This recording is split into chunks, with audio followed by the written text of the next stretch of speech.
আমি হাদি হত্যার বিচার চাই কথাই যদি এই বিচার সুষ্ঠু কারণে নির্বাচনের কোনো প্রয়োজন নাই, জাতীয় নির্বাচনের কোনো প্রয়োজন নাই। এখানে হাদি হত্যার বিচারটা আমরা আগে যাই। হাদি ভাইয়ের কবরটা জিয়ারত করতে আসছিলাম। আসলে হাদি হত্যার বিচারটা আমরা দেখতে পাচ্ছি না, পরোক্ষ প্রত্যক্ষ কোনোভাবে দেখতে পাচ্ছি না। কারণ যে আজকে একটা পরীক্ষা হয়েছে, হাদি ভাইকে নিয়ে একটা প্রশ্ন পর্যন্ত করা হয়নি ওখানে।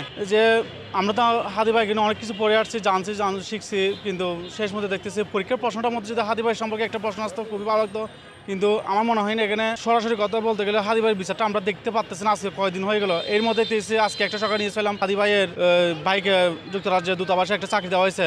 ওই তো এটা একটা হাদি ভাইয়ের হত্যার বিচারটাকে দামাচাপা দেওয়ার জন্য এমন একটা ভিতরের অন্তর্বর্তীকালীন সরকারের ভিতরে এমন একটা কিছু চলতেছে যা বিচারটা পিছানো যায় চাকরি দিয়ে। হয়তো আমরা হাদি হত্যার বিচারের মধ্যে তার ভাই চাকরি চাই নাই, আমরা চাইছি হাদি হত্যার বিচার চাই, ভারতে আধিপত্য বিরোধীর বিচার চাই। কিন্তু এখানে এই যে চেতনা শক্তিটা হাদি ভাই আমাদেরকে উজ্জীবিত করছে, এটা দামি দিতে চাইছে।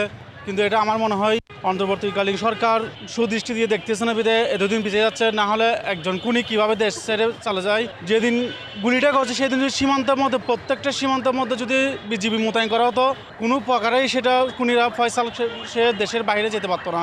আমার মনে হয় না সে দেশের বাইরে গেছে, সে দেশের ভিতরে আছে। আমরা তো সারাক্ষণ অন্যান্য জগতে দেখি খুনি যেভাবে ভিডিও বার্তা দিচ্ছে, এগুলো আসলে আমাদের জন্য বোধগম্য নয়। আজ হাদি গেছে, কালে তো আমরা যাব, আর অন্য একজন ভাই যাবে।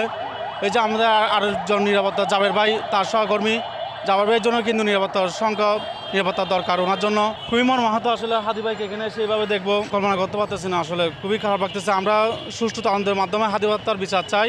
এর সাথে যারা যারা জড়িত আছে তাদেরকে প্রকাশ্যে তাদের নামগুলো ঘোষণা করা হোক। কারণ সে ঢাকা 18 নির্বাচনে স্বতন্ত্র প্রার্থী দাঁড়িয়েছিল, সে এমনকি তার শত্রুর বিরুদ্ধে ইনসাফ চাইছিল। তার এমন একজন শত্রু আছে, আমি কল্পনা করতে পারছি। যেদিন হাদি ভাই মারা গেছে আমার ওয়াইফাই আমি অনেক কান্না করছি এর জন্য।